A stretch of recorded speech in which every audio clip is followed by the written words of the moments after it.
My daughter-in-law, Jessica, threw her martini in my face and called me selfish. But what I did next made both her and my son, Mark, faint on my dining room floor. If you're watching this, subscribe and let me know where you're watching from. Let me back up and tell you how I got to that moment, because honestly, even I couldn't have predicted it would end with two grown adults passed out cold in my house. 3 weeks earlier, I'd been standing in Murphy's Corner store, clutching a lottery ticket that had just made me $2 million richer. $2 million. At 67, after 30 years of teaching third grade and living paycheck to paycheck, I was suddenly wealthy. The first thing I did was call Mark, my only child, practically sobbing with joy into the phone. "Mom, that's incredible," he'd said, and I could hear Jessica squealing in the background. "We have to celebrate properly. Let me plan something special for you." The warmth in his voice made my heart flutter. Maybe this windfall would finally bring us closer together. Since Jessica entered the picture 5 years ago, our relationship had grown distant. She had strong opinions about everything, from my outdated furniture to my small-minded lifestyle in our little town of Clearwater. But money changes things, doesn't it? I spent the next 2 weeks in a happy daze, meeting with financial advisors and making sensible plans. I'd always been practical, even with this unexpected fortune. Pay off my mortgage, set aside money for retirement, maybe take that trip to Ireland I'd always dreamed about. The rest would go into savings, earning interest for whatever life might bring. Mark called every other day during those 2 weeks, more attentive than he'd been in years. "How are you feeling, Mom? Are you getting good advice about the money? Jessica thinks you should talk to her financial planner. He's really sharp." I was touched by his concern, though something about Jessica's involvement made me slightly uneasy. She worked in marketing for a luxury hotel chain and had expensive tastes that always seemed to outpace their budget. "I've got it handled, sweetheart," I'd assured him. "The bank connected me with someone very reputable. We're being conservative with investments." "Conservative is good," he'd agreed, though I detected a hint of disappointment. "Just remember, you've got family who love you. If you ever want to do something generous, well, we'd never say no to helping out." That should have been my first warning, but I was too happy to read between the lines.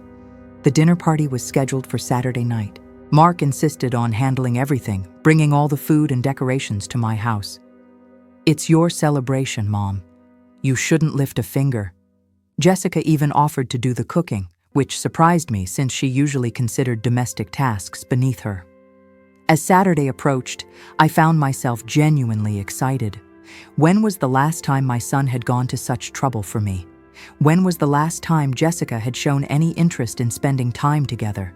Maybe I'd been too quick to judge their motives. Maybe this money would be the bridge that reconnected our family. I spent Friday evening cleaning my already spotless house and Saturday morning at the salon, getting my silver hair styled and treating myself to a manicure. If we were celebrating my good fortune, I wanted to look the part. I even bought a new dress, navy blue with tiny flowers, the most expensive thing I'd purchased for myself in years. By 5 this Saturday, I was ready. The table was set with my mother's good china. Candles were lit, and I was wearing my new dress with pearl earrings that had belonged to my grandmother. I felt elegant and hopeful and grateful for this second chance at happiness. The doorbell rang at exactly 6 and I opened it to find Mark carrying grocery bags and flowers, with Jessica behind him holding what looked like a manila envelope. "Happy Celebration Day, Mom." Mark kissed my cheek and handed me the flowers. Even Jessica smiled and gave me a quick hug, which was more physical affection than she'd shown me in years. "These are beautiful," I said, admiring the roses. "You really didn't need to go to such trouble." "Nothing's too good for our lottery winner," Jessica said, and something in her tone made me glance at her more closely. She was dressed more formally than usual, in a tailored pantsuit, and that manila envelope seemed out of place for a casual dinner. But Mark was already heading to the kitchen, unpacking containers of what smelled like expensive catered food, and I pushed my concerns aside. This was supposed to be a happy evening. I'd earned the right to simply enjoy being celebrated by the people I loved most. How naive I was to think it would be that simple. The dinner was perfect, almost suspiciously so. Mark had ordered from Chat Laurent, the French restaurant that charged $50 for an entree. Jessica actually complimented my house, something she'd never done before. You know, Margaret, this place has real charm, very authentic. Margaret, she'd never called me by my first name before, always just Mark's mom when she addressed me at all. I should have recognized it as the opening move in whatever game they were playing. Thank you, dear. I've always loved this house. I passed the wine Mark had brought, something with a fancy label that probably cost more than my usual weekly grocery budget. This is all so thoughtful of you both. Well, you deserve it, Mark said, raising his glass. To Mom and to family, taking care of family. We clinked glasses, and I felt tears prick my eyes. This was what I'd wanted for so long, just the three of us sharing a meal like a real family. Jessica actually laughed at my stories about the chaos at the bank when I'd tried to cash the lottery ticket. Mark listened attentively when I described my plans for the money.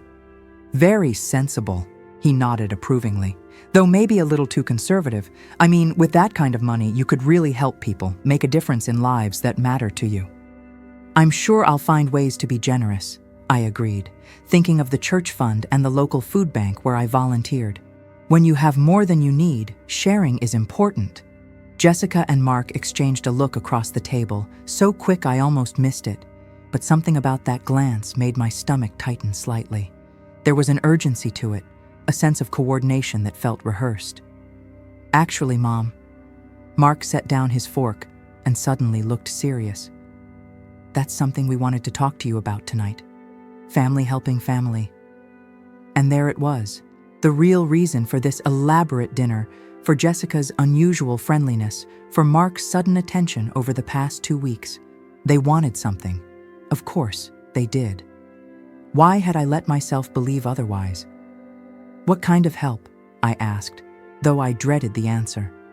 Jessica reached for that manila envelope she'd brought and pulled out a promissory note and several bank statements. Well, it's a bit complicated, but I know you'll understand once we explain everything. She opened the folder and slid the documents across the table toward me. The top document was a promissory note addressed to a private equity firm I did not recognize, signed by Jessica Walsh Thompson. The amount at the bottom made my hands start trembling, $847,000. $800,000? I looked up at Jessica, who was watching me with the intense focus of a cat stalking a mouse. How is that possible? Well, it's complicated, she began, but I cut her off. It's not complicated at all. This says you owe almost $1 million. How does someone our age accumulate that kind of debt? Jessica's friendly mask slipped for just a moment, revealing something cold and calculating underneath. Our age? I'm 38, Margaret. I'm building a life, establishing myself professionally. Sometimes that requires investment. Investment? I flipped through the bank statements, seeing transfers to venture capital funds, cryptocurrency exchanges, and what appeared to be speculative real estate developments. This wasn't investment. It was gambling. And you want me to cover your losses? The question came out sharper than I'd intended. Mark reached across the table and covered my hand with his. Mom, you just won $2 million. Jessica made some calculated risks, but she's family now. Family helps family. Remember, family helps family. The words I'd raised him to live by, now being used as a weapon against me. I looked at my son, this man I'd sacrificed everything to raise, and wondered when he'd become someone I barely recognized. Mark, this is almost half of what I won before taxes. But you don't really need all that money, Jessica said, her voice honey-sweet again. You're 67, you live simply, your house is paid off. What are you going to do with $2 million anyway? The audacity of it took my breath away. What was I going to do with my money? Live comfortably for the first time in my life. Travel, have security, maybe leave something for my grandchildren's education if Mark ever had children with this woman. I'm going to live on it, I said quietly. It's my retirement. Come on, Mom. Mark's voice carried an edge of impatience. Be realistic. Social Security plus investment income from even half the winnings would be more than enough for your lifestyle. You could help Jessica get back on her feet and still be set for life. My lifestyle. as if my simple existence was somehow proof that I didn't deserve better, that I should be grateful for scraps while they lived in luxury funded by my good fortune. I set the documents down carefully and looked from my son to his wife, seeing them clearly for perhaps the first time. This whole evening, the expensive dinner, the false warmth, even Mark's increased attention over the past 2 weeks, it had all been leading to this moment. They hadn't been celebrating my good luck. They'd been calculating how to take it away from me. "And if I say no?" I asked. The silence that followed told me everything I needed to know about what would happen to our relationship if I didn't hand over nearly half my winnings to pay for Jessica's risky ventures and extravagant lifestyle. "If you say no?" Jessica's laugh was like glass breaking. "Well, Margaret, I suppose that would tell us exactly what kind of person you really are." I felt something cold settle in my chest.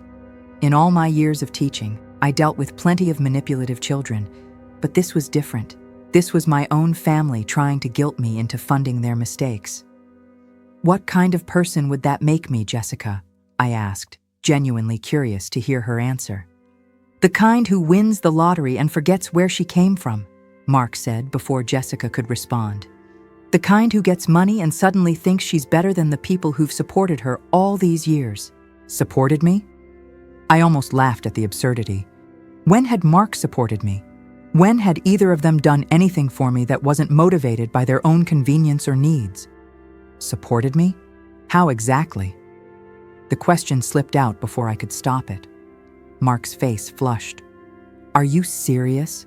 We invite you to holidays. We call you regularly. We include you in our lives. That's support, Mom. That's family." Include me in their lives. Like I should be grateful for the privilege of attending their dinner parties where Jessica's friends treated me like an amusing relic, or for the occasional phone calls where Mark updated me on his work while barely asking about my life. "And in return for that support," Jessica added smoothly, "we're asking for your help when we really need it. It's not like we're asking for a handout. This is an investment opportunity. I intend to turn a profit, and you could share in those profits." A chance to share in their profits. I looked down at the documents again, noting the small print regarding interest rates and repayment timelines. Someone who owed nearly $1 million with no collateral and no plan to make any money in the next 6 months was not in a position to provide me with profits. "How can you promise me any repayment, Jessica? According to these statements, you do not have sufficient liquidity to make payments." "That's temporary," she snapped, her composure cracking. "I'm working a contract at the moment, but my NDA prevents me from mentioning the company. I know this seems risky, but my connections will allow me to make significant money in the next year." A secret contract with an unnamed company. That was news to me. The last I'd heard, she was doing well in her marketing job. "I thought you loved your job at the hotel chain," I said. Mark and Jessica exchanged another look. This one lasted longer, and I could practically see them debating how much truth to share. "There was a restructuring," Mark finally said.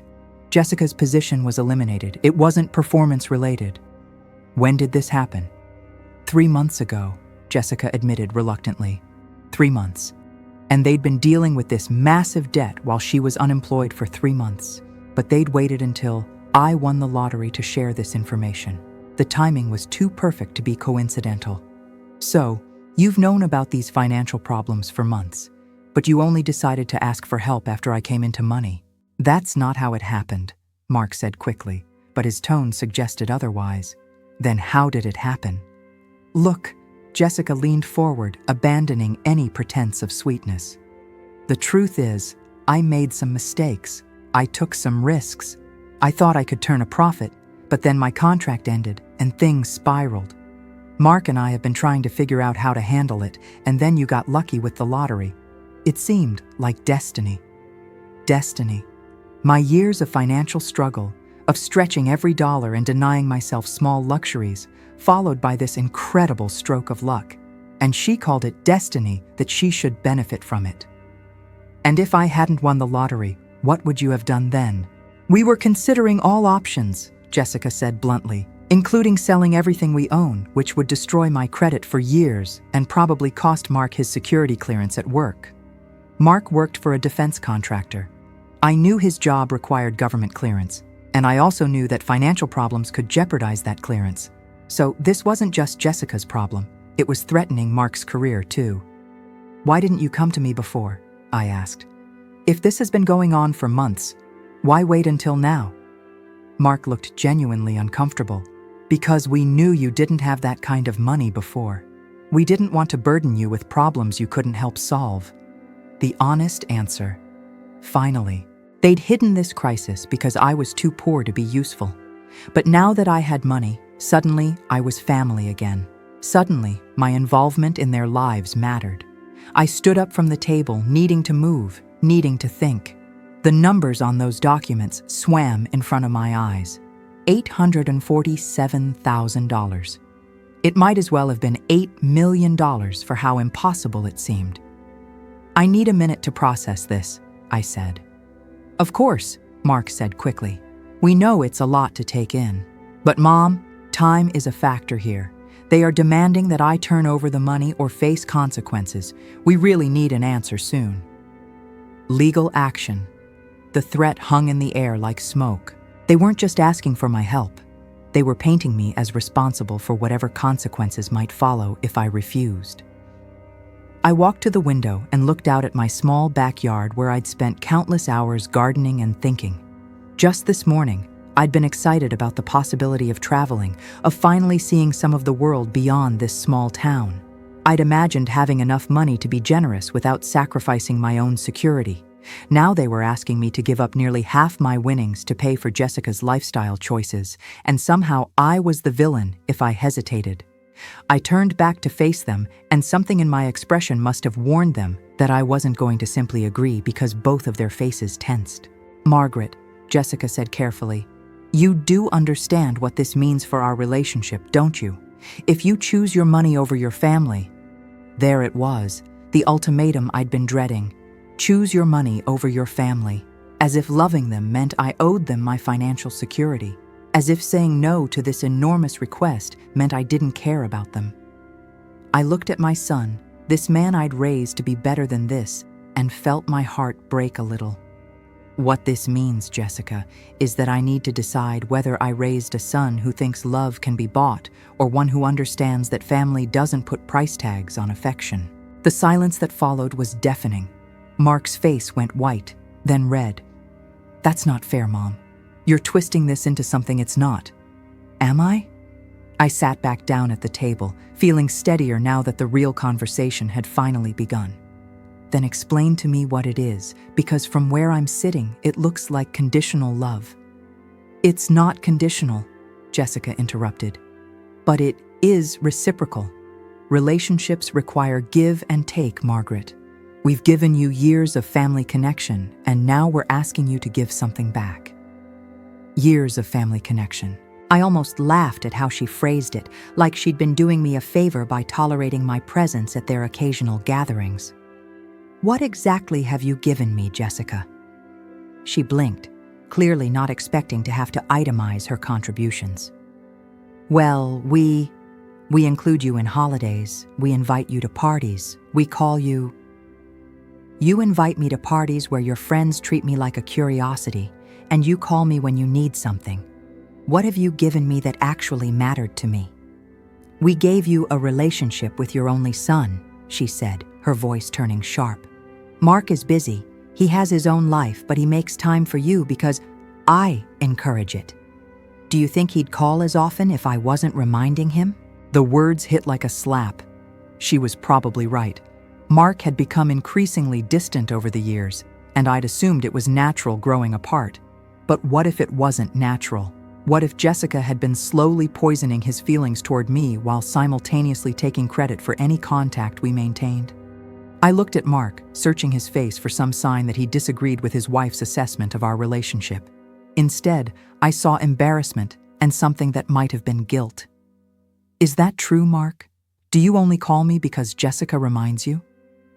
"It's not that simple, Mom. I'm busy. We both are.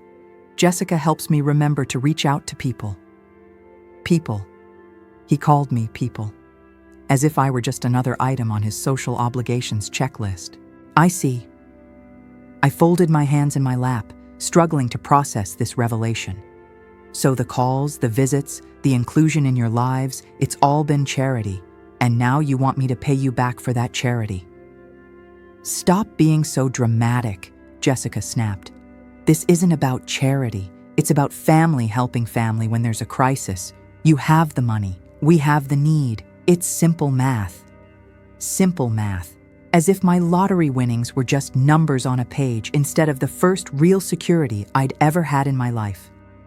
Here's some simple math for you, Jessica. After taxes, I'll have roughly $1.3 million.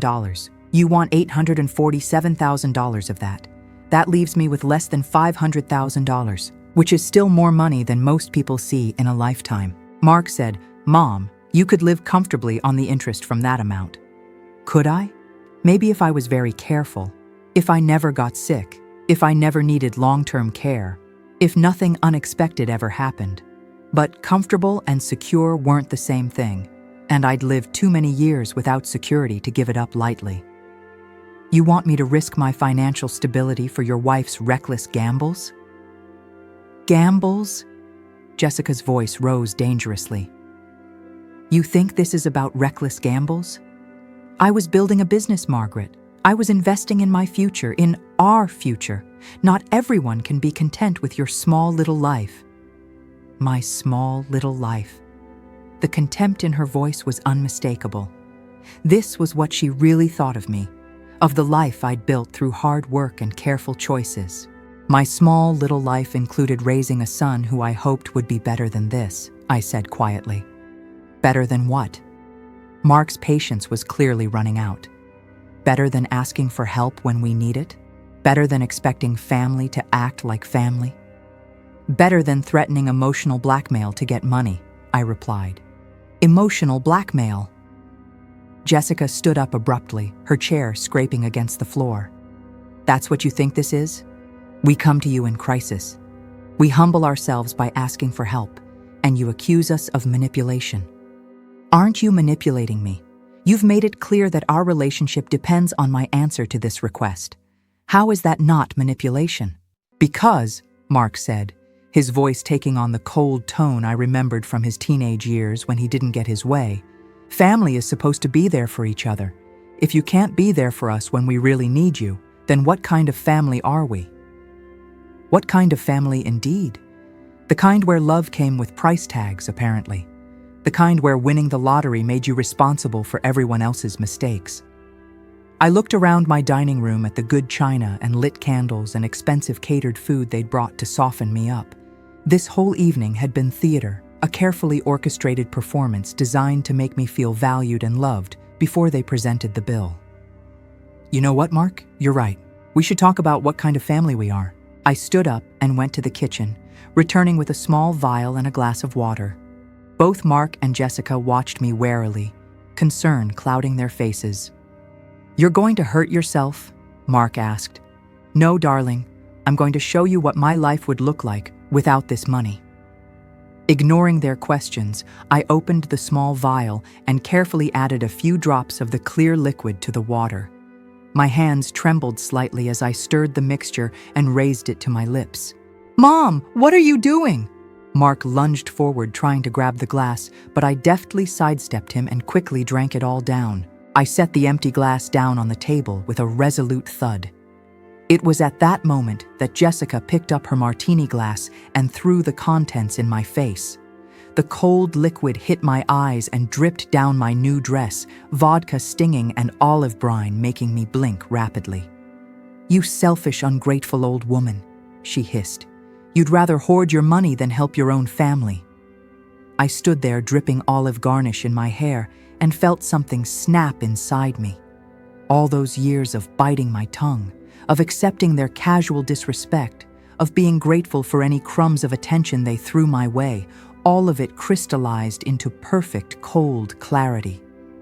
I am not being selfish. I am doing exactly what you would do, taking care of myself. And that, my friends, is where we leave off for today. After a lifetime of putting others first, it's time I prioritize my own well-being and find happiness without sacrificing my future. The true message here is that family is about love, support, and mutual respect, not financial transactions. As for what happened after that martini shower, well, let's just say things took a turn neither Mark nor Jessica saw coming. In part 2, you'll find out exactly what was in that vial and why it caused such a dramatic reaction. I'd love to hear your thoughts on this story so far. Have you ever been in a similar situation, or do you have any advice for me? Leave a comment below, and let's get the conversation started. And most importantly, don't forget to subscribe to the channel so you don't miss part 2. Click that notification bell so you'll be the first to know when it drops. Trust me, you won't want to miss how this story unfolds.